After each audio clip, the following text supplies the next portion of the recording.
Olá, minha querida amiga, meu querido amigo, meus queridos amigos, estudantes da Palavra de Deus. Seja bem-vindo ao último comentário da série Defensores da Verdade. E hoje nós vamos falar sobre defensores da verdade em toda a luz progressiva. Eu separei umas palavras aqui que escrevi e vou lê-las agora para você. Peço que preste muita atenção, pois é muito importante. O Senhor, nosso Deus, não precisa de críticos da conduta ou da pregação de terceiros, como estamos vendo frequentemente. O Senhor, nosso Deus, não precisa de comunicadores dos escândalos nem das falhas dos outros. O Senhor pacientemente os tolera, aguardando que se arrependam e amadureçam na fé. O Senhor, nosso Deus, não precisa de youtubers interessados mais em ganhar seguidores do que estudar e pregar a verdade pura. O Senhor, nosso Deus, não valoriza o número de seguidores, porque Ele é capaz de aumentá-los se quiser. E assim fará quando surgirem os grandes sinais. Ele chamará a atenção de todos para a verdade da Bíblia. E as pessoas podem conseguir isso em um trabalho conjunto delas com o Senhor, mas que seja em toda a luz da verdade e não com enganos, por mais sutis que sejam. O Senhor não se agrada disso. O Senhor, nosso Deus, não se agrada com a pregação de heresias em nome dele.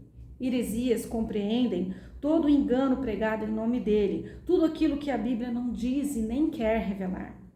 O livro do Apocalipse adverte que a palavra da profecia não pode ser mudada, sem que aquele que a mudou seja excluído da vida eternal.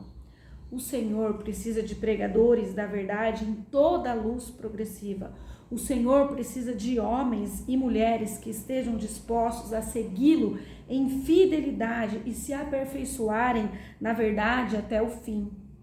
O Senhor precisa daqueles que não se vendam por nenhum interesse pessoal, nem por dinheiro, nem amizades, nem promoções, nem encargos, nem fama, nem comodidade de transferir a terceiros sua missão pessoal de estudar e compreender a Bíblia com a ajuda do Espírito Santo.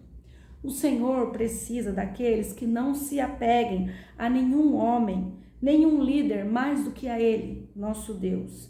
Ele precisa dos que fazem dele o primeiro a ocupar o lugar em suas afeições e mente, que preencha todo o espaço a ponto de influenciar na transformação do caráter, necessárias a habilitá-los para a vida eternal, onde não entrará nada que não seja puro.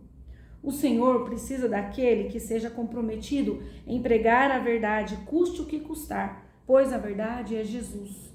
O Senhor tem um chamado individual e precisa daquele que compre ouro provado no fogo, que é a mente e o caráter de Jesus, para que ele o habilite a cumprir fielmente a missão.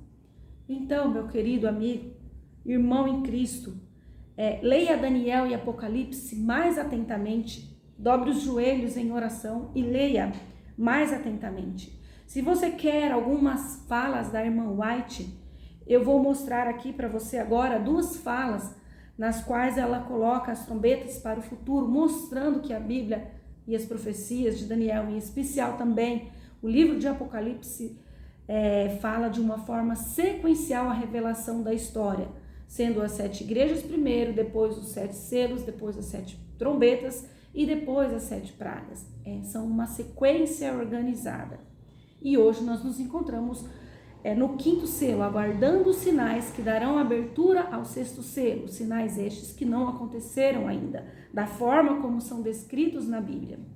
Então, vamos ler agora este manuscrito de Ellen White, que nos diz assim: esta é a experiência mais nítida que já tive em uma carruagem durante uma tempestade. Quando a escuridão se aprofundou, com as nuvens no sul, eu supus que não seria uma tempestade comum que deveríamos ter. Eu pensei no dia em que o julgamento de Deus seria derramado sobre o mundo. Vejam, ela teve uma visão e lembrou e pensou no futuro. Quando a escuridão e as trevas horríveis se espalhariam e vestiriam os céus como um eclipse solar total. Não temos dúvidas mas nossas orações foram respondidas e o anjo de Deus estava ao lado da cabeça dos cavalos. Nada foi quebrado. O Senhor nos preservou e seu nome será glorificado. Mas fiquei profundamente impressionado. Minha imaginação antecipou o que deve ser naquele período em que a voz poderosa do Senhor dará comissão a seus anjos. Vão e derramem os frascos da ira de Deus sobre a terra. A tua destra, ó Deus, despedaçará os teus inimigos. Apocalipse 6 e 7 estão cheios de significado. Terríveis são os julgamentos de Deus revelados. Os 7 anjos estavam diante de Deus para receber sua comissão. A eles foram dadas 7 trombetas. O Senhor estava saindo para punir os habitantes da terra por sua iniquidade, e a terra deveria julgar seu sangue e não mais cobrir seus mortos. Faça a descrição no capítulo 6. E aqui fala que é um manuscrito 6.10 LT-MS Senhora 59, 1895, parágrafo 26. E continua, certo? No parágrafo 27, no parágrafo 28, continua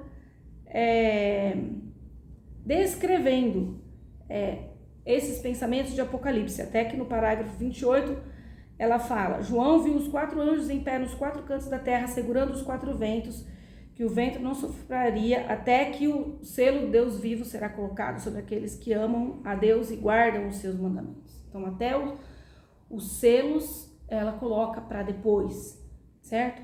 E, consequentemente, as trombetas, como nós lemos. E também em Mensagens Escolhidas, capítulo 3, página 426, em Eventos Finais, página 231, ela diz assim, ela escreve assim: solenes acontecimentos ainda ocorrerão diante de nós. Soará uma trombeta após a outra, uma taça após a outra será derramada sucessivamente sobre os habitantes da terra.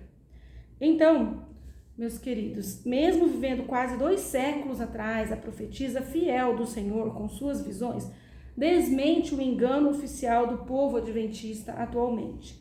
O Senhor ainda hoje busca purificar um povo fiel, que não rejeita a luz progressiva quando recebida. Então, essa importante advertência eu faço neste comentário, certo? Para que aqueles que foram negligentes até hoje, como eu fui negligente por 20 anos, abram suas Bíblias, leiam Daniel, leiam Apocalipse, de uma maneira diferente, entendam da forma como está escrito ali na Bíblia, certo? Que Deus te abençoe, então. E até um próximo comentário, pela graça e misericórdia de nosso Deus.